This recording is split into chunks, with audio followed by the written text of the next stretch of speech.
Hello, everybody. Welcome back to the podcast, Retro Life for You. My name is Chris Adams, host of the show.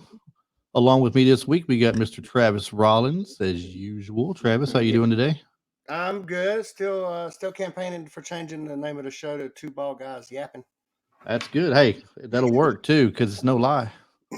That's right. No lie at all. I'm Hey, we actually got I'm doing great today. I'm doing great today because we got such a good show, man. that is. We do have a good show. We'll tell you in just 1 second. Though. We don't want to give it away too fast. Not too Hmm. fast, but for forget this. And while I'm thinking about it, if you're new to the show, first time listening, we do 80s and 90s movies for the most part. Every now and then, we'll throw in something from the 70s and 2000s. If you like what you're listening to, please give us a subscribe and a follow. And you can also catch us on social medias at Instagram, Facebook, and TikTok under the same name at Retro Life for You. Our website, Travis, do you remember? Hmm. Do you remember? Do you? Do you? What about it? Retro RetroLifeForYou.com, RetroLife, the Life. number four, the letter U.com. That's where you'll find us at. You can listen to the podcast there, follow us from there, get on the email list and everything. So Absolutely. Well, let's go. Let's go. Let's go. let's go. Let's go. Okay. Well, this We week can put we all have an that. We can interview. post edit all that. I know. I know. We have an interview this week. We every now and then we get lucky and get us an interview for the show you guys like. I Yes. think you're going to enjoy this as well. So, if you're a fan of the 80s, you might have seen Last American Virgin. You might have seen Better Off Dead. You might have seen Bill and Ted's Excellent Adventure, Amityville 2, so Skipping over, much more. Been man. on quite a few TV shows. So, bring it in with us now, Miss Diane Franklin. Here we go. Yes. Diane, welcome to Yeah, the show. Hey I'm excited to everybody, have it how's it recorded. going? Hey, we're so glad to Thanks for have you having with me on your us. show. Oh, no, wait. Thank you for coming on the show. We're No glad to have you doubt. with us this week. Yes. So you're in California. Hope the weather's doing pretty good there. Finally, it's really nice. It's been raining a lot. I don't know if anyone knows. We usually don't have rain, and it's was raining a lot, and now which we needed, I have to say. And I love the rain. But it's beautiful. It is beautiful here. Heck yeah. Yeah. Yeah, we've had a Travis lot had asked, lately Travis here had asked on the coast. every day at the time, so I can't go there. I, So we're um, kind of dotted all the way across the country too. So we've got like West Coast. You're just east of the Midwest there. Aren't you on the west side of Tennessee, Chris? no, I'm middle. You I'm just right directly in the in middle. the middle of this? I'm just outside of Nashville. Yeah, so that's still a little ways, but I'm full on East Coast, so we're clear across the country, and it's been raining Yeah. like crazy too for the past So 2 we're representing the entire United States right Yeah, now. we've got Pretty much. Basically. We're coast to coast here today. And luckily for me, it's been sunny this whole weekend. I mean, knock on wood, but sunny the whole weekend. I can't complain about that. Not I at always all. wanted to go to Nashville, to Tennessee. I've never been there, and it Na- here's awesome. I hear it's a great city. Nashville's a fun place to be, especially if you're about music and everything. A lot of stuff to Mhm. do for music, a lot of little And food, museums and right? food. That's Yeah. that's what I was about to bring up. We Mhm. we went. My wife and I went to the Grand Ole Opry here a few years ago, way before COVID shut down, and oh man, that place is hopping. It's like it's like an LA or a New York or an Atlanta too. Like it never shut. Then it never shut down. It was just Oh wow. all night long. If you People go used to downtown to say Second 1 Avenue, 8 a.m. Second Avenue and Broadway stays going all night long. You got Tootsie's Bar, it's the original one. There's one in Panama City, I know, and maybe one somewhere else, but the one in Nashville is the original. It's a Mhm. fun place to go. Like I said, there's no place you can't go down there, no club that don't have music playing most of the time. So depending on what your likes are, you can find a little bit of everything. So cool. Yeah. Totally excellent, I'll say. Totally excellent. Excellent. So been doing a little research and everything this weekend. Getting ready. I've rewatched Better Off Dead. It's like one of my favorites from the 80s for sure. I know a lot of people love that movie. It's hilarious. That's why if you notice under my name there, I'm requesting my $2. It is fantastic. I love The Better of Dead. I played Monique Jeannon, and if you have not seen the film, and don't get confused because I don't exist in the film, not like regular voice. Yeah. Um, And Can I'm I ask really you? I want to ask excited. you a question about Yeah, that. cool. Real quick. How long did it take you to learn how to flatten your tongue and pull the air pockets in here for Oh, the differentiation? dit Yeah. I've always loved the French dialect, and I actually took French in school. And Hmm. my first exposure to it was French Canadian, actually. And my parents took me to Canada and for on a vacation, I think Quebec, I think. And it was, I just fell in love with it. I fell in love with the sound of it, so my ear always picked it up. Hmm. And then obviously when I went for the role, I studied the language, and I worked with the dialect coach. But yeah, it's such a beautiful French is so beautiful, but the talking like with the French dialect is very alluring, I think. I think it's very nice, It was always interesting. funny to me. Not that I've studied a bunch of languages, but I've been fortunate enough to be around a lot of different uh, cultural ethnicities and Yeah, a lot of language.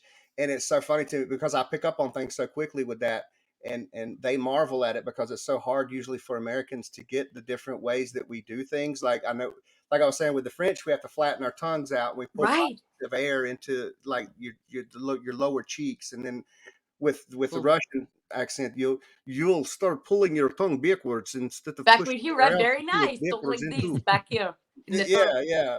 So yeah, that's pretty cool And with you all the roll your accents that you've arms. been playing Yes. with. I like that. See, you see why I keep him around now? I mean, He's great. Yep, Travis, Thank yeah. you. you're the man. Well, we, there we go. Hey, woo! Most excellent. we'll work on the surfer dude. We'll work on that. Right? Yeah. Uh, Before you got into Last American Virgin, did you get much for TVs and commercials and everything? I would have read I somewhere you were acting since you were 10 or something. Yes, absolutely. And by the way, for those of you who don't know, like I have a book out that I wrote.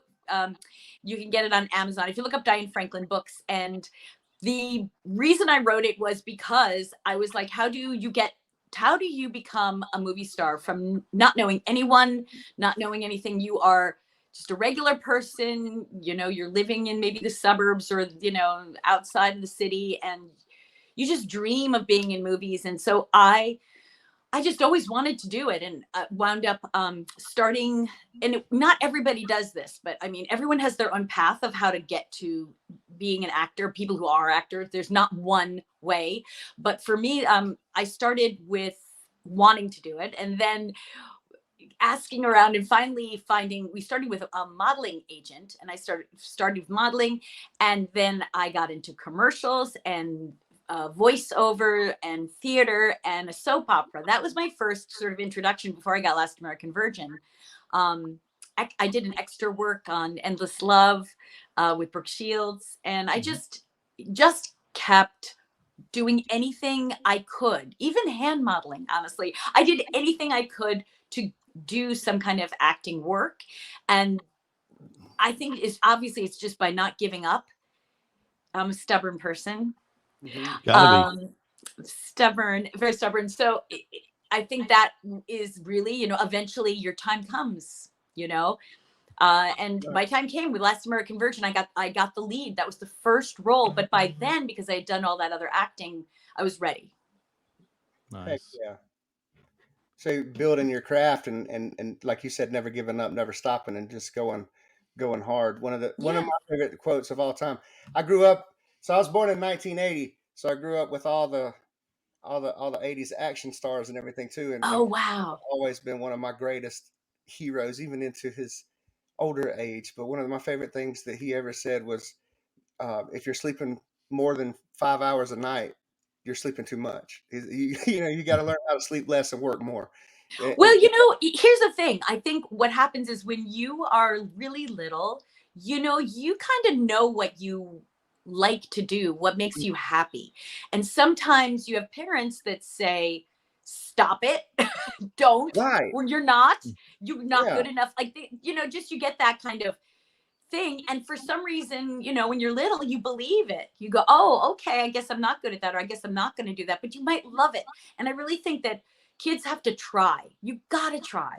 And as absolutely. that's why I'll see like people who wanted to act their whole life, they didn't because everyone said no. And then they're in their 40s and they say, you know what, I'm going to do this. Or like, I know somebody who started acting when they were 30s and they kept doing it. And now they're in things. So Or we see I it think on, you just have to trust your gut. And when you're an adult, you're in charge. right, You can 100%. you're in And charge of your life, another funny thing too is something my wife and I discussed too. Even into adulthood, we turn around and realize that you know what, our parents were just trying to figure it out too. Like we just, it's not Right. about Can we creating, just like put you know, that on a plaque? Yes. yeah. So we That's, try real parents hard are not all to. trying to figure it out in the, as it's going, and they do their best Hmm. because they also want to protect you. I mean, like, obviously my parents were, they wanted to protect me. So it's that double thing. But the thing that I had was my parents were older. Like my mom had me when she was 40. Hmm. So when they allowed me, like they said, okay, do it. I think they were just exhausted. You know Right, what right. I mean? I'm like, Right. that And we as matters. parents don't realize that we do that to our children either. We don't realize that little things like that hold them back. Like, Hmm. they're climbing up on a coffee table and got a sheet wrapped around their neck. Get down off the coffee table. You don't stand Yeah, on that. And well, that was just, they were on top of, the Empire State Building about to save somebody. They were playing super, exactly. And you maybe know, they were becoming a stunt person, and they yeah. never And we got a don't realize we chance. stifle that creativity Yep. sometimes. It Heck is yeah. it is real. I mean, as a parent, again, you're going back and forth about it, but I know with my kids, I think the best thing to do with your kids is to let them do what they want to do within the safety of you watching them, and Yes. that's kind of what allowed me to do my thing because my parents were there. So I could try acting before I had to make it on my own. Hmm. It's before I had to make my own living. And I think that is, and the other part of it is if you have a kid who doesn't want to do something, don't make them do it. Like seriously, like I've seen some really bad stuff happen where like a parent's like, you're gonna be just like me, you're gonna do this, and the kid does it, and the Hmm. kid either like will wait until they're old enough to go, no, I'm doing my own thing, or like sometimes the kids are really like, you just see them suffering, and it's just not, it's not going to turn out the way you want it to. So Right. I think what's fascinating, what you guys are talking about, which is really interesting, is parenting is such a big part of success, you know? Yes. And I don't know if you guys are watching, there's this new documentary from Brooke Shields, Hmm. like, I don't know if you saw this. It's on, there's a docuseries she just did. And I was watching it and I knew her mom and I knew Brooke Shields. And everyone goes, oh, her mother pushed her, or I mean, but Brooke loved it. I mean, Brooke was awesome. And it was such an interesting thing, but there was also a thing where the mother was, in her eyes, doing the best thing she could for her daughter because she wanted her daughter to be able to stand on her own two feet, make her own money. Hmm. It's very interesting. There's a lot of back and forth. So yes, I mean, she might have been pushy, but Brooke saw that part of it too in her family. So it's an interesting world Yeah, as an actor absolutely. in it. I'm 100% on page with what you're talking with what you're talking about too. My wife's actually a counselor, and we have two autistic children. And she's written a book. She's actually working now on a presentation with Pezzi. She's done a lot of stuff with Temple Grandin, and they're just really in that field. And one of the things that we're coming to realize, or that we have come to realize too, is that you know everybody's just trying to do the best they can. There's, we like to joke and say, there's no book on how to be a parent. Yeah, there's thousands of books on how to be a parent, and they're all different because we don't know. We're just trying our best. And Yep. harkening back to what you said, love them, give them space, don't force things on them, keep them safe. Because one of the greatest things I ever heard was from someone who I didn't expect it from. They told me the best piece of parenting advice I ever got, and she told me that, Travis, no matter what you do, no matter what you impart on these kids, they're going to grow up to be who they're going to be. And that just made me think, Yes. like, that's the wisest thing I've ever heard about parenting, because we imprint, of course, during a certain age, but it's two ends of a spectrum. You don't know that you're about to raise the next president of the United States. You don't know that you're about to raise the next Jeffrey Dahmer. Yeah. No, I You don't have to completely be. agree. I mean, It's nurture and I know nature. that's extreme, but It is. I they're mean, do what they're going to do and be who they're going to be. yes, I think that is very true, that that your child has a nature, And I think that the parent's job is to look at the kid and go, what, let the kids speak, hear them, and then say to yourself, where is this kid? What is their forte, and how can I help them? Hmm. It is interesting, but based on who they are, Yeah. you know, really it's we all are born, like, for instance, as an example too, like when I was a kid, I know, like, my parents were like, wow, like, what is this? What is this child? I was very happy, upbeat, um, active. And, you know, I think another parent would have been like, just, you know, stop it. You know, don't, you know, it's Calm not going to happen. I don't know, you know, but I think, you know, look at the things that can happen. And by the way, I will tell this to you parents, if your child has made it now till now, they will do it again. Like, don't worry about them. If you've given them the tools and teach them how to be in the world, they have that in their pocket, and they will bring that when they need it. You know, you don't, and you have to let them experiment and grow by themselves at times. You cannot hover, you know, Mhm. because then they feel your nervousness about them, and they never feel like they can do it. Like, oh, I guess if, you know, my parents are nervous about me, then I guess they feel that they can't trust themselves. And the Right. goal of it is you want your children to be able to trust themselves. 100%. I don't know if you want to hear all this stuff, but I mean, that's my experience parenting. We're And here to hear I, whatever you want to talk about. That's what oh, we love. good, We want to good. be different with our exactly. interviews. We want to do something different. We don't like cookie cutter recipes. I love We want it. we Yeah, want to you get know, get to to know fall you. back on what you're saying earlier about people, you know, forcing things on the kids, I think the worst or the best example for that's probably sports parents. They want their kids, they push their kids through football Yeah. or baseball or That's basketball. very Hmm. hard. It's And hard then Those for are there's, the everyone. pageant parents. it's kind of along the Well, same pageant lines in a parents, way. Yes. very hard too. There's so many. And, you know, let's just say that the sports and the parents, it's the same parent. It's the same thing. It's that the parent who pushes is could be in any field, right? Hmm. Mhm. And they often feel like they're doing something good because they think, well, if I make my child do this, it's what I wanted, and I wish my parents had done that. Or maybe they just, you know, didn't quite miss it, but they think with they are behind it, then it's going to happen. And unfortunately ricochets a lot. You will get a lot. The child will push themselves, but it really has to be a mutual relationship. It really has to. Otherwise, it slingshots into, you know, alcoholism and, you know, Hmm. drugs and stuff, because that child needs to express themselves. Absolutely. You know, and child becomes an adult. I mean, and the child, there's a whole thing. I mean, my feeling is I'm very, very fortunate to have been loved, and therefore I know how to love. And I think Absolutely. that's That's really the beautiful. key. If you just love your kids, they will then pass that on into their adulthood. But Hmm. if it's conditional, then that's going to be part of their growing up too. And that is not, believe me, it might seem not like it's a problem now, but it will become a problem later. Right. And you know what? Guess what? It's What's up? never too late to love. It's never Right. too late to tell your kid, I love them. And even if they don't believe you, just keep saying it. It never is too late. It's just, we think we blew it and that's over. Hmm. But that's really what That comes across a lot kids, too. I've yeah, noticed right? that struggle with our generation, in the early to mid boomers, not knowing how to convey some, by a large amount of them anyway, not really realizing how to access that emotional connection. And then after years go by, they get the guilt of, man, I could have done so much better.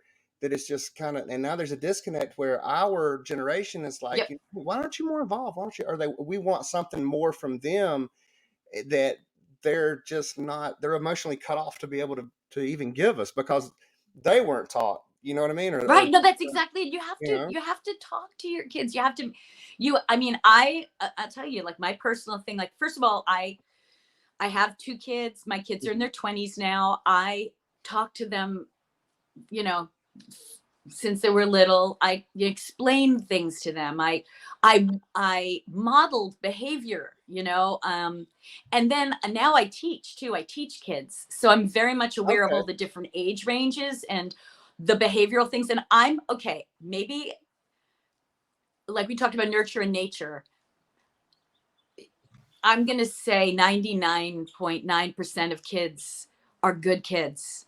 Hmm. Really good kids. I don't even, I have to say 100% only because there has never been a kid that I felt couldn't be gotten through to. It's just you have to take your time and you have to see.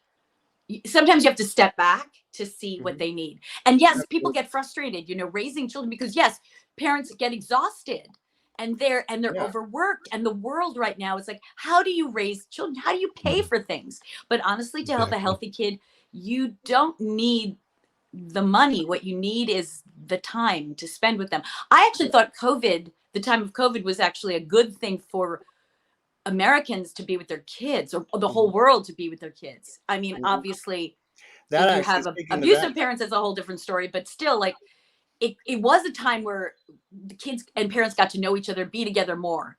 And absolutely, it kind of hopefully that started. was something that was more bonding. I think we're going to find more kids closer to their parents now as they mature because of It it. started a movement kind of too. We're seeing too. It's you've got you've got ends of the spectrum all over, but you've got people wanting to pay $15 an hour, and you've got an engineering degree. But at the same time, we've got Yeah, this thing too where people had that time to get back with their family, and they're like, you know what? I'm not going to work 50 or 60 hours a week anymore. I found out I don't need to do that to survive, and I want to be with my family because that's what is yeah, important. that's And important to me. with Yeah, so many people losing so many at one time, right. it just kind of put things into perspective. I feel like for a lot of Americans, or a lot of the world, really. That's exactly. See, I do the same thing. I think Americans, and I go, wait a minute. The COVID was the thing that bonded the world. Hmm. As bad as it's something that you could talk to anybody about in the world, and they can relate. And we never had that before. We Right. never, you know, had that experience where we could just talk. You could talk to somebody in France or in Germany or in England or in Mhm. China. I'm sorry, but about it. Well, I want to ask you a So question about the teaching. You're so passionate about the children. I mean, it's obviously we're so passionate about our next generation. Um, you said you're into teaching. I was about to ask if you're into any kind of advocacy or if you're doing anything with that. What kind of are you actually teaching? Like a grade, or are you what? I am teaching. Well, see, it's very fun. What I did was and I wanted to talk to people about this too, about education. Like, here's what happened. Like, I started with my career in acting, and I saved all my money to go to college. Um, my parents did not go to college, and they did not even say anything to me about college. I Mhm. mean, it wasn't even a thing. So it wasn't But like a thing like, well, you're going to graduate and go. They didn't. They yeah, just no, they didn't even, there was okay. nothing. But I wanted to go to college because they were like first generation. I was the first person born in America from my family. Oh So I was wow. first generation. So I was like, I want to have an American experience. I want to go to college because that's what people do in America. And I want to have that experience. And I knew as an actress, like that was part of my development. Like I really wanted to know what people were talking about when they were talking about college. And so um it was just a whole different head. So like I saved my money and I applied to, I think, only like 3 colleges. I applied to, now this is crazy. And I did very well I did well in school. I was an A, B plus A student. Education did not come easy to me. It wasn't one of those what do you call it? Photographic memory. I didn't have a photographic memory. So it was Mhm. not easy, but I really was stubborn. Okay. There you go with the stubborn again. So Right. I um, saved all my money and I went to college and I paid for college. Like that's the crazy thing. And I applied to UCLA, Princeton, and Oh wow. NYU. That was it. And not that I could have gotten into Princeton really, but I applied anyway. There you But go. I used all my acting, the work that I did as an actress. I made a reel to show that it wasn't just my grades. Like a lot of times in colleges now, they'll be like, well, yeah, you got your, you know, um, you're got all A's, but tell me something about you. You know, that's why colleges would say, we need something more, because if everybody gets an A, then how are they going to distinguish who gets into their college? It has to be something about their passion. So I submitted, you know, my acting reel, and as well as my grades, and then I got into NYU, which is interesting, because I didn't get into Princeton. No, you know, Right. no surprise on that. And I got into UCLA, but I wasn't going to go all the way to California. Yeah. So when I got into NYU, I was auditioning at the same time. I was living in New York, auditioning and going to school. That's what I was about to And ask during what time this was during 1980 to 1981 and a half, like, or two, like just a year and a half. Right. And what was interesting was that I started getting so much acting work that I had to stop going to school. I had to. So, but that to me was like, I can always go back to school, but you can't always go back to your career or opportunities. Right. When it's like if you play sport and you get an opportunity to play for somebody, you have to take it. 100%. I mean, it won't come again. That's very important for people to know who have children or acting, is that when opportunity knocks, yes, open the door. Okay, just open the door. Once you pass on it, it's gone. Yeah, yes, sometimes it it's scary is. too, And you know? you can't save it. And it's a moment. And you know, and you may not understand it. You may not even think you're ready, but you got to open the door. You got to take the chance. You got to be brave. That was one of the things I say, is be brave in life.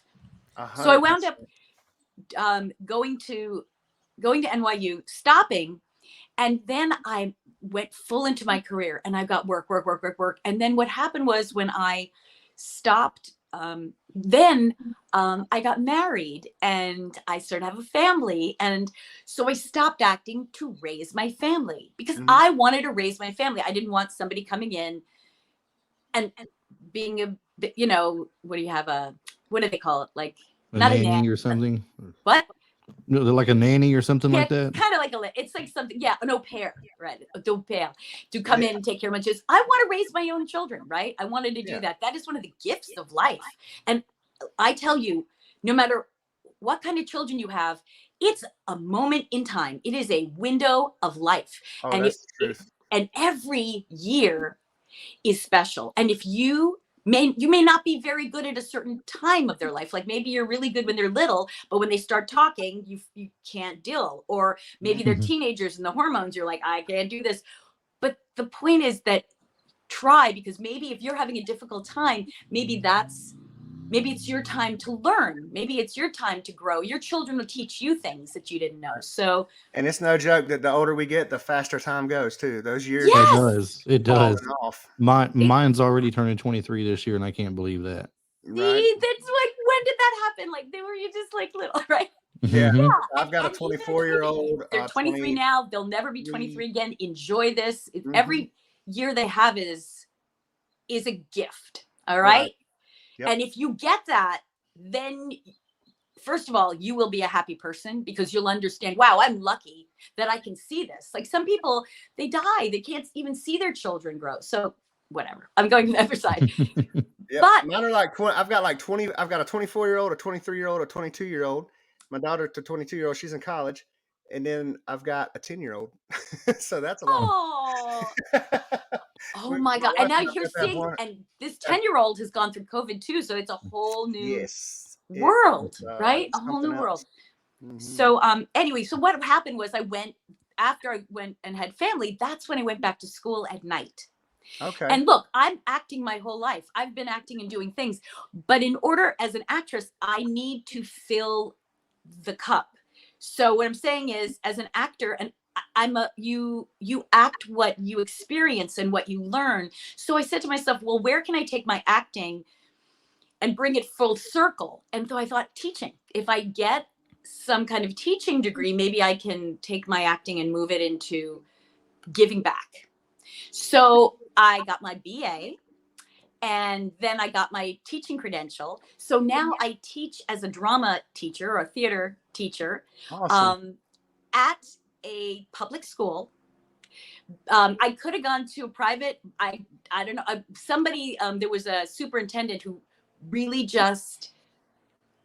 he just saw what I did with the kids and how I was with the kids. And I don't even know if he knew who I was. He just was like, oh, wow, you are really. I was about to ask you that very question. Like, Right. how many of the I like kids, how many of the kids know? Oh my gosh. Okay. So this is the funny part. So I teach, I've taught K through high school. And then of course I coach, college students, and I coach professional actors. Awesome. But literally in this school, I'll teach K through 5, where I'll do drama, and I'll come into the classrooms and do drama. And then I do the middle school play. So I'm doing Willy Wonka Jr. now. And then I also have a drama electives that I teach, a drama elective and a film elective. So I am teaching a lot. Plus I'm doing movies. Like I'm doing a movie next Saturday. Like I'm doing, and another thing I wanted to tell you about. But the funny part about teaching is the kids all know me and they appreciate me for my teaching. They have no idea about my career, really. Right. I mean, some maybe, but it's not like they're little. So why should they know who I am? They just love what I teach them. Right. And then the parents are like, oh my God, it's Diane Franklin. Right. Yeah. That's and I'm like, I just, okie dokie. Right. So, I just do both. And that's just the way I live. I mean, I enjoy it. I love it. Sounds like you've really lived life on your terms too, which is very commendable and inspirational. It sounds like when you just get it in your head that you're going to do something this way, then this is the way we're going to do it. I really admire that. That's awesome. Well, and also, I don't go through life and say, okay, I'm done. Or, oh, I'm getting older now and I'm too old to go back to school. I'm sorry, but I don't play by those rules. I do my own thing. I wrote books. And in fact, I wrote a Better Off Dead book for those who liked the movie. And it was a big responsibility for me because I love the film and I love all the actors in it. And I really wrote it with not only, what I did in the film, but really tried to represent everybody else in the film. So here's something funny for you guys. I don't know if you know this. I'm going to Georgia, Savannah, Georgia, and I will be at SCAD on April 28th. So you fans, anyone, I will be at SCAD and it's going to be a Better Off Dead reunion. It's going to be the biggest and best reunion ever. Because the producer of it, Andrew Meyer, is a professor there, and he contacted me and he contacted the cast. So it's going to be, I would say magnifique, fantastique. Magnifique. It's magnifique. Très magnifique. I just wonder, with it being a reunion, does the Paperboy finally get his $2 there? Or I know I brought this up earlier, but I can't help but wonder. A sequel, so we can find out. There we go. Exactly. He's calculated it, right? When you go there, you need to pitch this, and we need a sequel, and he needs to get his money plus interest. Absolutely, like inflation for today. By the way, look, everything. I'm wearing my Better Off Dead shirt. He's no sweat. Hey, there you go. That's awesome. Cool. He's no sweat. Cool. With this being a Savannah College of Art and Design thing, is it going to be open to public? Like, yes, that's right. That's why I'm saying go, and it's open to the public. People go online, get tickets now. Okay, it's only one night, 7:00. And yeah, I mean, just go to SCAD, and I think they have links. Write SCAD Better Off Dead, and that will show you where the tickets are. Okay, and anyone can come. And because Savannah's like 3 hours away from me, so I'm like, I'm liable to be there. I'm telling you, I'm thinking like you guys you're somewhere. It's major. It's going to be major. I'm really, really excited. So I guess it's eat at Zunzi's. You would love it. It's going to be. We're going to do a Q&A and a lot of surprise people. They won't let me say anything who is going to be there, but there will be wonderful surprises. Yeah. That is cool. Awesome. That is very cool. You mentioned, I think I read this somewhere. You're talking about when you did Amityville, that it's like a rite of passage in a way for actors and actresses to do a horror movie, that you must do a horror movie. With you doing that and also doing Last American Virgin, kind of like the, teenager coming of age type movie as well. It seems like it can apply both ways to both of them. which one did you like better though? Did you like doing the, the teenage coming of age type movie, or was the horror movie, that and then some for you? That's a good question. I mean, I think both of them had things about them that I really loved. Virgin, I love because my role, I've never in my whole life would ever have had me cast as a dream girl. And that was the role because of my curly hair. That was something I would never have been cast in if it had been done in the 70s. They would never have cast me. And the fact that I got cast in that part really made me feel good as far as the kind of casting, as far as like, first of all, I mean, obviously I loved being able to play the lead girl, which was just, for me, acting all those years, being given that part made me feel very capable. Like I felt like, oh, good, they're seeing that I can do this. But the other part of it was that I represented something that never happened before. They never, a curly haired girl was never the dream girl. It was always the blonde, blue-eyed, Right. straight hair girl, and it was a big deal. I mean, that was a very big deal for me. And the role, I love Virgin. I mean, now when I watch it, I just love it. I mean, it really gets to me as well. Although they play the one song, I think it was, oh gosh, one of the songs, lying beside, no, I don't know. One of the songs they play over and over and over again. And Right. that was the only thing I went, oh, wow, they keep playing that song. But I love the movie. I love Virgin. And I think it's just because I love, romance and that kind of thing. Yeah. And Amityville, it was a good horror film. It's a classic horror film. It is. What was it like to work with Paulie? Oh my gosh. Hey, Paulie. Oh, he is a sweetheart. Burt Young, like I can only say, is uncle. just You know what a I mean? doll. Like, He's so nice.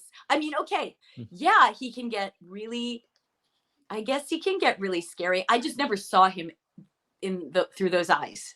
right. I always saw Burt as a great actor. Mm-hmm. That's what I saw him as. I didn't see him was. as scary guy. For and a lot sure. of people go, is he nice? Is he really nice? And I'm like, yes, he is super nice. He's a great sense of humor. And I think he's also stubborn like me. So that worked out. He gives off this air about him that, like, it seems like to know him in real life or to work with him, we call him Uncle Burt. I have only known him as Paulie, and that's my impression of him, is with the Paulie character. Paulie? Yeah, that's the only I've ever known him as, was that. I've never seen him hardly in anything else. But that's a very good point, because the truth is, when whatever you see an actor in the first time is how you see them.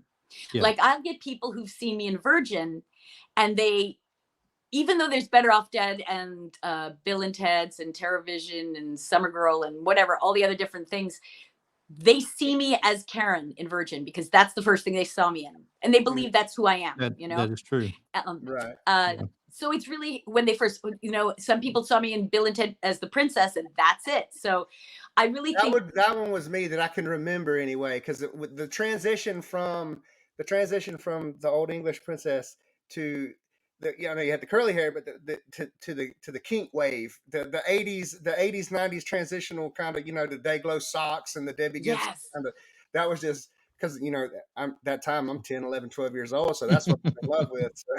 So that's what I remember too. Yeah, it's a personal thing. And I mean, as an actor, you just do your thing. You just do your best. And it's not your job. It's not my job to say, well, don't look at that movie. This is the movie you should look at. It's your job. It's the audience's prerogative. And if they like me in a movie, then I'm glad that I did my job. I did a good job. They remember me. How about doing television? I know you did a lot of television episodes. Like, you did Freddy's Nightmares, which kept me up at night, because I was one of those kids that, like, I was scared of my own shadow at night, but at the same time I couldn't stop watching scary movies. Like, I'm a horror fanatic. So I love horror. Well, television I love because it's another way of working. It's, I would say, very demanding in the sense that you have to really it's because there's a lot of money going into it, and there's a lot of advertising and all this stuff, and you have to really be on your game to do television. And I loved the process. It was really fascinating. And that Freddy's Nightmare was, though, incredibly exhausting because I was in the entire episode. So I was working every day, and they were doing all these different kind of makeup things and shot things. And I was screaming and crying. And so, like, it was very exhausting. At the end, I was like, oh my gosh, I'm so tired. If you ever see it, it's called The Bride Wore Red. And yeah, no, I loved doing that. Again, oh, by the way, like the thing that you were talking about with all the different things, like I did a Murder, She Wrote and a Charles in Charge. So I've done comedy and drama, and I did Dallas the early years, and you know, all these different television things, as well as film and horror. What I think is interesting is that as an actor now, I've reached a wider audience. So some actors only do horror and they just reach that audience. But because I've done so many different things, it's really cool because I get to meet so many different kinds of people. And like with the internet now, I have more exposure. And so people go, oh, wait, I've seen her in that, you know? So, yeah. And you're still even busy now too. How long have you been teaching? Now, I'm going to say 25 years. What? Wow. You've been teaching that long? And you have not stopped doing no doubt. I know, but Another round of applause but I had, for like, that. my kid, But you've not stopped. I mean, you've been consistent with your work. And I'm still acting right today. now. Like you've got a couple of new projects coming too, yeah? Yes, well, you know, what happened was after I raised my kids, and my daughter Olivia is a filmmaker, and when she was, you know, 10 years old, she started making little films, and she asked me to be in them. Actually, when she was 4, she made her first movie, and Mom was in it. And I really didn't think I was going to be acting again. I thought, okay, well, we're done because I have my family now. I'm going to focus on them. And then she wanted me to act in some of her films. And I thought, okay, all right, fine. Mom will be in the films. And so there's some classics, by the way, like things that you guys have never seen. Amazing, hilarious, that I have played for her in films. Someday she'll probably put them out, where I've been acting in her movies. And she started submitting them to film festivals. They started winning awards. And then people started, I think, seeing me and, you know, thinking about me for roles. And I started getting some submissions, and one thing led to another. And then I did a Q&A at Quentin Tarantino's The New Beverly. And when I was there was a writer-director named Daniel Ferrens, and he was freaked out by Amityville 2: The Possession when he was a kid, but now he's an adult, and he wrote this movie, and he asked me to play Louise DeFeo, which is I wouldn't know if it's a remake of Amityville. It was sort of a docudrama. Murders, yeah. But this time, so instead of playing the daughter, he asked me to play the mother. And I literally burst into tears because I get to play 2 different perspectives in the same film. I was just like, this is amazing. I mean, just an experience. So that's on, I think we did that in 2017. And then I did, also for him, I did Ted Bundy, American Boogeyman, where Olivia's in that, my daughter. Okay. She's the one who fights off Bundy. There we go. And I played a totally different character. And then, oh my gosh, I did a movie called High Holiday with Jennifer Tilly, who's a dear friend of mine. And Tom Arnold. Jennifer Tilly does the Chucky series. Yes. She's Bride of Chucky. She's so beautiful and so cute and sweet, and she's such a nice person. So I'm just sharing that with you. I think her voice is what rocketed her to the top. Yes, her voice stands out. I remember her from Moving Violations. If you haven't seen Moving Violations, you should see that. She's really funny in it. Yeah. Right. And she's very funny in High Holiday too. She was really excellent. So we did that movie together, and that was with Cloris Leachman. That was the last film she did, I think, before she died too, which was like, she's amazing in Young Frankenstein. Young Frankenstein. So recently, and then I've done this movie called, I did this movie called Waking Nightmare, which has not come out, I don't know if it comes out, but if you ever see it, like if it ever does come out, I've seen a screening of it, and if ever I was to win an award, that's that film was amazing. Yeah, I saw it. I got excited when I saw it because I saw it on IMDb, and I saw you standing there with like the dish glove and the razor knife. Yes. Oh, what's she doing? It's. Are you the are you the baddie in I'm this not one? Like, telling. oh my God. It's I want to super. see it so It's bad so now. good. It's so I know. amazing. It's so amazing. Whatever. I'm letting it go. In the meantime, I've done a couple. I don't usually do short films. That's like a thing where it has to be very special. And it turned out that there was this young man named Austin Ramey, and he asked me to do a short film of his. But why I did it was because he was a young student, a high school student, and I spoke in his school. I spoke in the high school in front of all these, students. They invited me as a guest speaker, and he came up to me and he asked me, said, "How do I work with actors?" And I remember, like, nobody did it except him. And 4 years later, he was making a graduate film, and he asked me, "Would you be in my film?" And I said, "Absolutely," because you stuck with it. Heck right? Yeah. He's a That's student. awesome. He proved himself, and I'm like, "You deserve. I'm going to do your film," and I did it. And just this past February, I won my first acting award as Best Supporting Actress for this film called Falling Up. Awesome. Well, congratulations on that. My Absolutely. whole life, so I finally got an acting award, and I'm really touched by that. That was very special, especially since it was from this young man who's the future generation. All these filmmakers, the next generation is so important, and it's a beautiful film. It's sort of X-Files kind of like film, and so that is now making the film festival circuit. It's going to be at the Pasadena Film Festival, I think, in May. So if you look up the film Falling Up, he put it all over. So that I won an award at the Hollywood Independent Real Film Festival. So that was just recent. And then I have another film coming up in October. And this is a short film also, but it's called Pareidolia. And the director, I shot it in England, and the director, the producer, he said to me, he thinks this film's going to win a lot of awards. He is amazed by it. He's never seen anything like it. And I'm like, okay, so we'll see what happens. So it's very fun being in my world right now, because I'm teaching, but I'm also not just teaching without doing, and I think that's a really important thing. Like, why do we stop ourselves from doing, all the things we love? And it also keeps me abreast of what I'm teaching with the kids. Like, I go, okay, well, this is, like today, entertainment's so different, the internet and, TikTok, and there's all these different things. So I, as an actor, feel like I just keep learning, all I can tell you people is keep learning. Don't ever stop learning, whether you're reading or watching. That's what keeps you young. Yeah, thirst for knowledge has always been, no doubt. You just keep going. And go back to school. It's never too late. Seriously. I tell you, I kid you not, you will have a blast.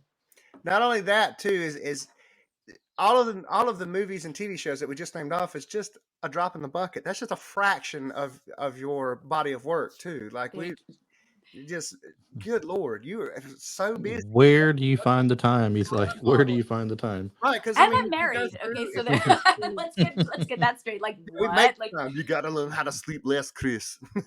Sleep less. See, there you go, sleep less. Yeah, no doubt. That's amazing. Like, just mind-boggling. I just find my time is that is true. Like, my time is valuable. Like, that's why I do so many things, but I'm living a life that is up to my standards, up to what I want to live my life. I say, okay, this is what I want to do. And so I think I don't know. I just never saw it any other way, where you just go out and do what you can while you can. That's the hack. That's the hack. They always talk about hacking life. That's the hack right there. Mm-hmm. Do what you want to do. Make you and others that you can around you happy, and you know what I mean. Just savor it. Yes. And why do you let other people's opinions of you or their thoughts stop you from being who you are or what you want to do? I mean, not as long as, and I will say this, as long as you are being kind and good to yourself. Like Yeah. if you're self-destructive, you know, then that's a sign of not wanting to put into yourself. But you're worth it. Everybody is valuable. I mean, I always say, like, you know, there are people who never made it to being alive, and here we are. So, No you know, doubt. take advantage of your existence and your One of my being. favorites is Yeah. time is an ocean, life is but a breath. Hold it as long as you can. Oh, That's nice. one, I that's one of love my very this. favorites. Travis is very cool. You've Oh, got a thank lot. you. I I love think your he's style. gonna. I think he's got a book open over there. He's reading from or something. Oh yeah. Oh, Go to my Facebook right now. That's my quote. It used to be a bad pit trying you to need be a quote of the quality. day. You need a quote or quote of the show, right? There we go. We usually have. For now on, we're gonna end the show with a quote from Travis, not a joke anymore. Yeah, Okay, there we'll you do it go. like that then. I started this, right? I got one for today's show. Wise men say, "Don't lick the spoon in chemistry class." That is true. That is true. Hey, I always like to ask this of people when we get them on, which is not a lot of people, but still. Was there ever a role that you wanted that you missed out on that you went for, Oh, like that you really wanted more than anything? so many. Oh, so many tears. So hard, so hard. Well, oh my gosh. I mean, the first one that comes to mind is Amadeus. That would have been amazing. And if you get my book, you'll read all about it. So I wrote 3 books. The first one's called Diane Franklin, The Excellent Adventures of the Last American French Exchange Babe of the 80s. You Love didn't have that. to say it. Aren't you happy, Travis? I love it. The second one's called The Excellent Curls, and that's mostly about Last American Virgin.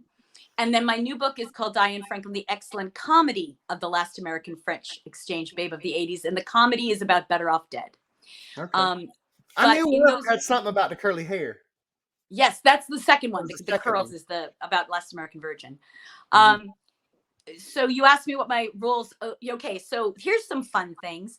I would have loved to have done Costanza in Amadeus, but if I had done that, my career probably would have gone A-list. I would have been an A-list actress, and I would say that I probably would not have been able to do all the fun films I did after, even Better Off Dead, because I would have had to look for more sort of career building vehicles, you know, film projects. I like to think everything happens for a reason. So Yeah, no, and I believe that. I absolutely do. But I would also have loved to get ready. I would have loved to have done Flashdance. I had to call Oh, back for Flashdance. Could you that would have imagine? been awesome. Your curly That'd been hair would big. have went right in there. That would have been very fun. But I mean, Jennifer Beals was amazing. I think I look too young. I have always looked younger than my age, so I think I would have been too young for that role. But I loved her in that. Also, a Karate Kid. It was between myself and Elizabeth Oh, Shue and another girl for that movie, which would have been really fun. That would Right. have been good. I'm trying to think. Oh, Bachelor Party. It would have been great Oh, to the play old opposite Tom Hanks. Yeah. yeah. But Yeah. again, Katane. Oh my gosh. I forgot her first name. Tawny Katane. Tawny Katane. Mhm. Who, by the way, I got to know before she passed. I couldn't believe when she passed recently, or within the last couple of years. But I didn't know that she had auditioned for the same thing. So, you know, again, totally different type. But I really enjoyed auditioning for all these things. I auditioned for The Exorcist. I mean, could you Really? imagine? It's always fun to ask what if, you know, like what if this person that got this role, like Well, they talk about Tom Selleck being offered the role of Indiana Jones. How that would have went ultimately if he had not done Magnum PI. We would never had Magnum PI. He would have been Indiana Jones. Would it have been as good? We don't know because we're so used to knowing that Harrison Ford did it. Yes. You know, I mean, no, it is fascinating. And when you think about people doing different things, I actually I auditioned for a pilot, a TV series, and had that TV series gone, I would have been a television actress. It was a lead, and it was called Too Good to Be True, and it was I think it was for ABC, and you just don't know. Sometimes things go. It didn't go, and if so, I would never have done the films. I would never have had the stretch in my career. Well, And I I liked think being a film actress. I took more chances, and it was really fun. I think how you were talking about earlier, how it was unheard of too. Like if it was the '60s, you wouldn't have been cast in lead roles because you just weren't thought of. Like your type wasn't thought of as the babe. I think your smile was way too great to play Regan in Exorcist anyway. So Yeah. no way you could. Thank you. Right? Wow. Isn't that Yeah, that wild? would have been wild. I didn't even know. It was funny. I had no idea what. I remember getting the sides and reading them, and I had no idea what the words meant. You mother beep and beep. Right. That's so funny. When I was a kid listening to songs, you know, our generation, everybody's music's so bad to their parents or Of whatever, course. you know. Yeah. And I'm listening to things like Conway Twitty, Love to Lay You Down, like, and I'm like, my music's like, yeah, we're talking about the same stuff. Like, but it's funny that you don't realize what those things are until you do get older. You know what I mean? And you realize your music wasn't as clean as you thought it was. Right. Oh, no, Exactly. it's like, what? They were nasty. Yeah, there's a meme floating around about that, I believe, where it's a kid, the parents like, you can't listen to plug in today's band or whatever because how dirty they Right. are, and it says while you're sitting there with your headphones on listening to Two Live Crew or something. Yeah, and you always think, it's the worst, but then the next generation takes it to the next level, and you're like, maybe it wasn't so bad. I don't know. Right, Yeah. right. So Yeah. Now you mentioned earlier. I just want to ask you something real quick before I do forget about this. When you did Amityville, I've heard some people say before when they do horror films that sometimes it kind of sticks with them and they get nightmares from it and everything, or something on set or about it scares them.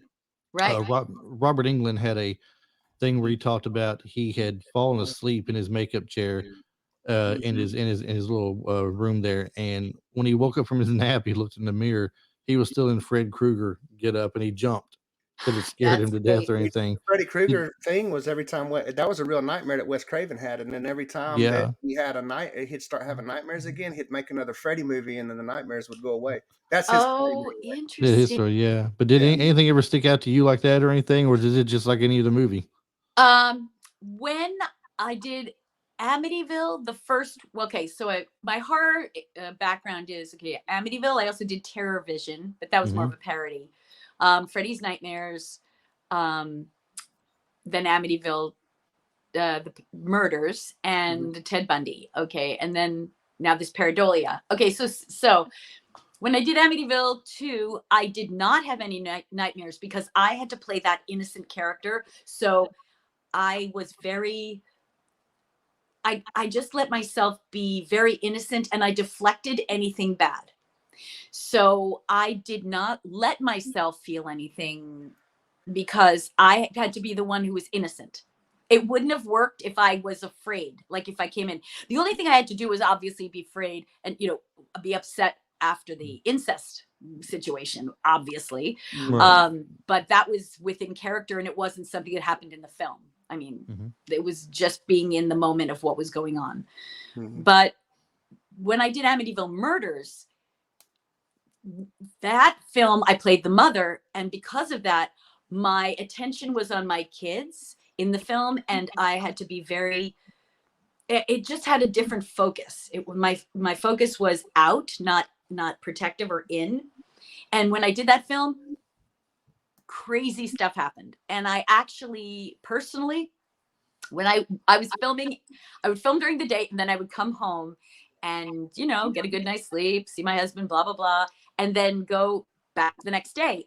But I had to try to like retain that character. Like I'd have to be able to kind of turn it on and off whenever I was working, but you still have an undercoat of it. And so when I would go to bed, in Amityville, the whole thing about it is if you don't know, when it's based on a true story, and when the children or the people who died in Amityville, in the real story, a 23-year-old boy murdered his family. That's a true story. That's right. 1979, I think, that really happened. And when they died, the entire family was laying on their stomach, sleeping. And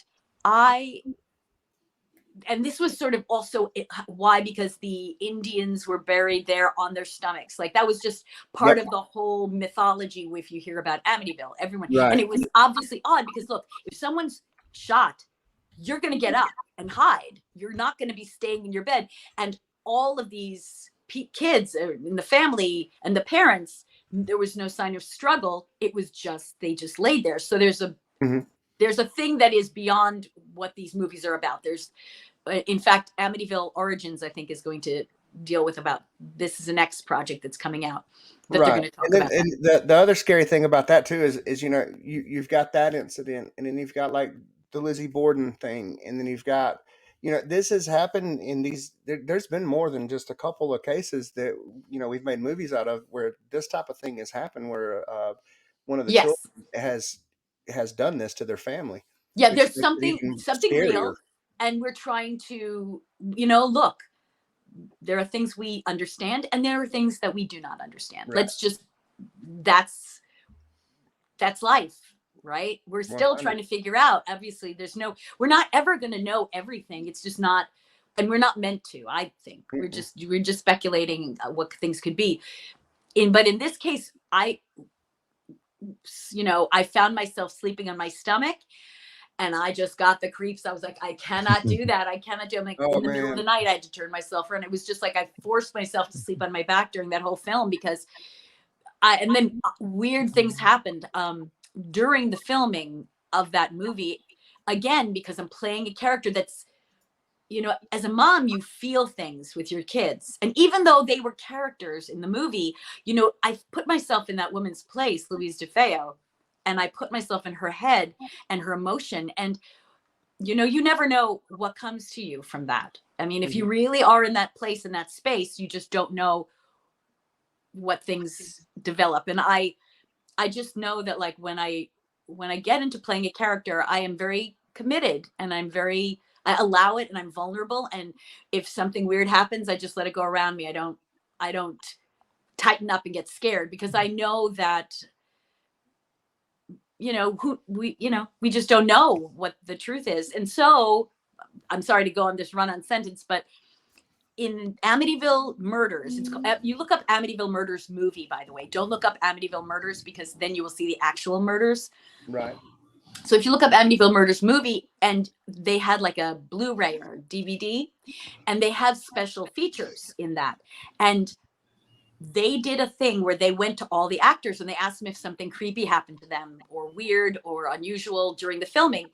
And I said some things that happened to me, but I didn't know that other things happened to other actors. And so if you ever get this movie, wasn't promotional for the movie then. I'm just telling you, I saw it and I was gripped. Wow. I was like, I didn't know that happened to them. Or yes, like that was so weird. Like, there were things that happened to people that I didn't know they experienced. And I had my own thing. So I had like something like, I mean, one of the things that I had was,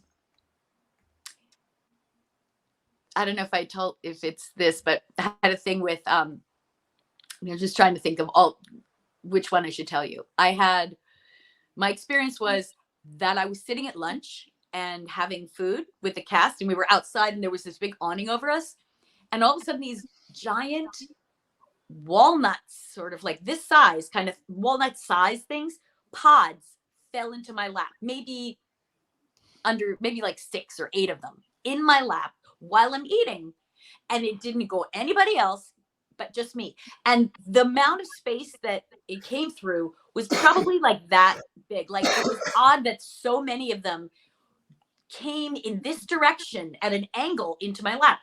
And then in my lap, the pods opened up slowly, and out of them came these giant shiny beetles. What? That were black, shiny beetles, and they slowly came out. They were like giant, I would say like giant flies. They came out and they slowly fluttered away. And I thought, first of all, this is weird. I knew when it was happening, I said, this is an Amityville thing. And everyone looked at me and I'm like, it's just Amityville. It's just, it's a spirit or it's something. I'm just going to let it be. And I just relaxed and just let it happen. And people were freaked out. Okay. They were Oh my like at the God. table. What is that? And I was just like, I can imagine. it's the only thing I could say is that it had to have been a spirit or a sign. It was very strange. And it was That is just one of wild. the things that happened. Just They remade that the Amityville movie, I believe, with Ryan Reynolds. If I'm not mistaken. I think it was Ryan Reynolds. Yeah. in He was in it. 2005 or something. I That was remember kind of watching. between. Yeah. They Yeah, make a lot of Amityville movies. I That was remember around the time watching you were that singing one. at Dodger Stadium then. Do what? I said that was around the time that she was singing at Dodger Stadium.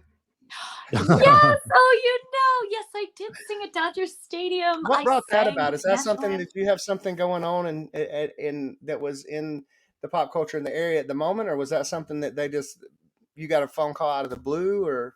It was so bizarre. I went to a baseball game and was watching with my family. We went to Dodger games and I saw the Tron and they were playing 80s movies on it.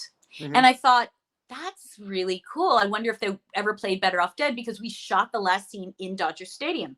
Okay. So I had a manager at the time and I said, do you think they'd want to do a signing? I didn't even know, but I thought something, if they're doing 80s stuff, then they should connect with Better Off Dead because that's sort of, it's perfect. Yeah. It just was like kismet.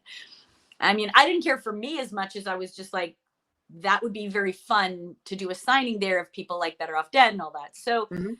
the manager said to me, I'll ask. And they said, well, we don't do signings, but would you like to sing the national anthem? And I said, That's even what? better.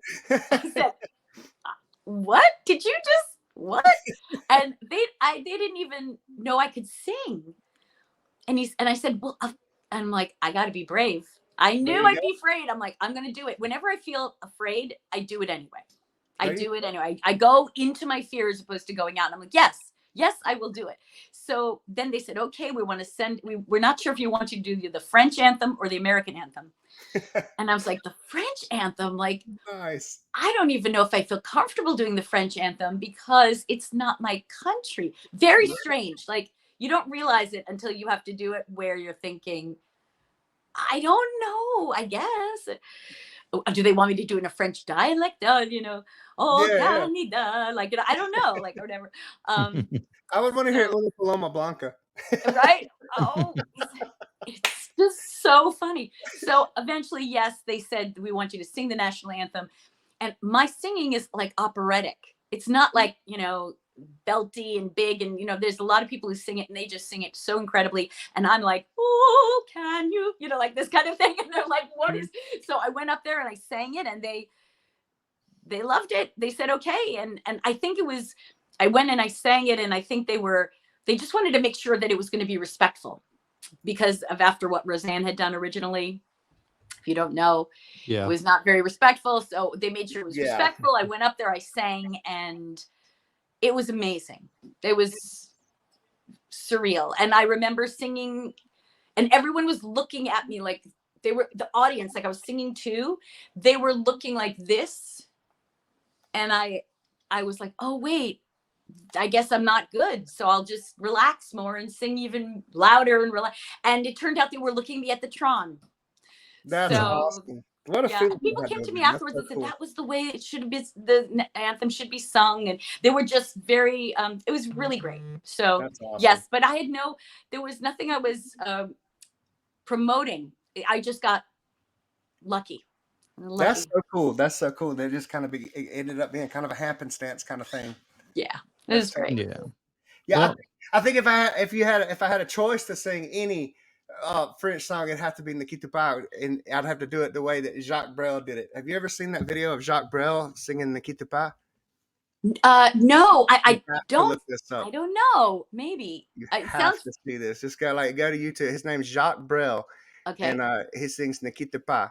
And the way he does it, like this dude's crying. It's the most heartbreaking.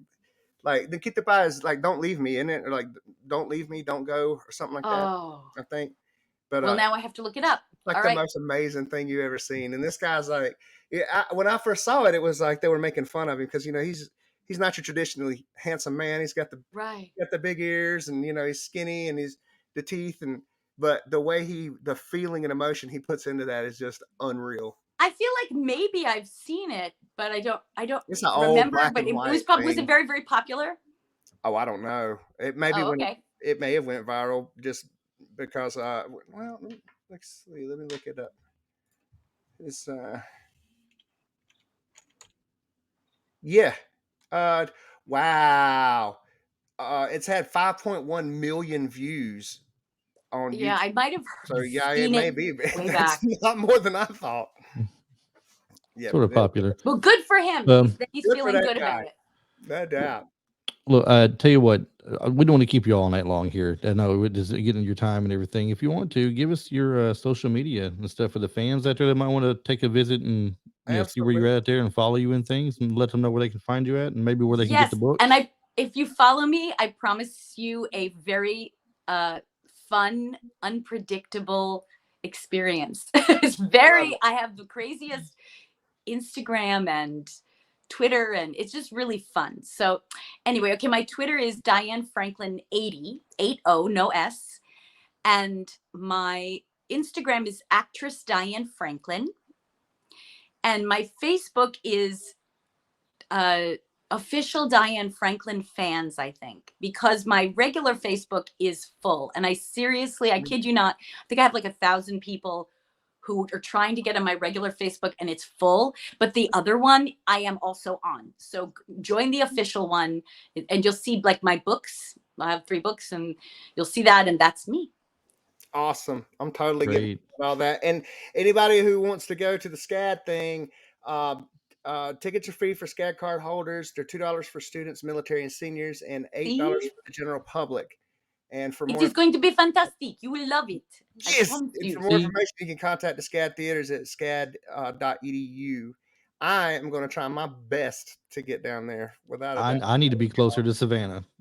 Yes. I'm telling you. Yes. Travis, if you go, you will have to take pictures for the podcast. Oh, We'll put Savannah's above. incredible. Savannah, one of my favorite places on earth.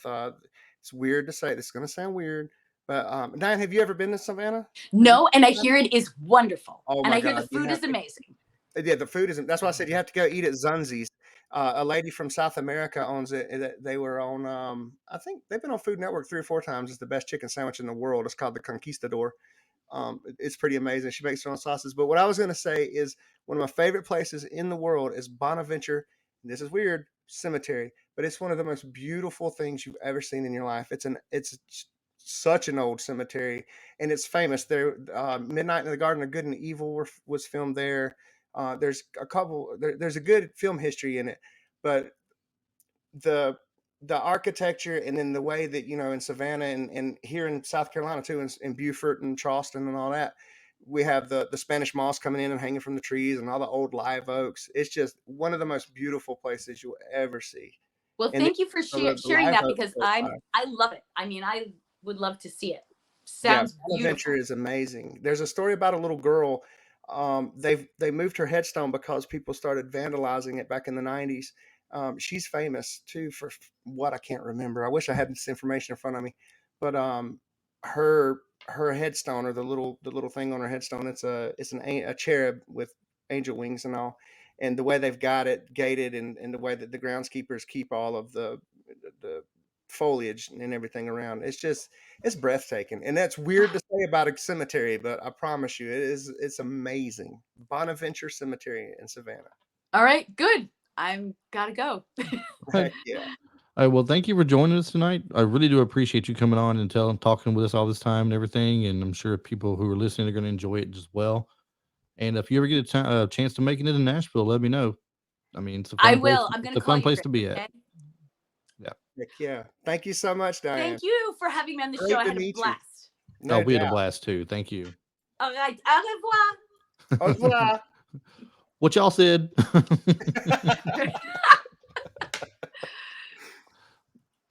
Me. That was great. All right. I'm sorry. I'm trying to.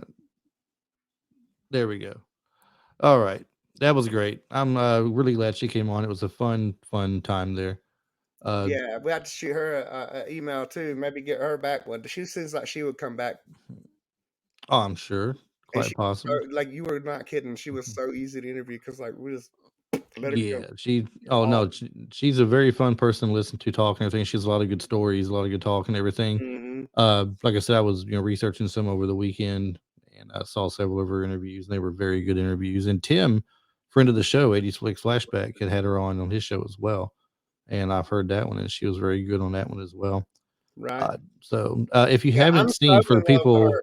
That's what she was like. She actually kicked off the curly hair girl. yeah, Like it's like you know what I mean. Like man, what? Because it's like like I said did. I meant like she does have one of the best smiles. Like her smile melts me.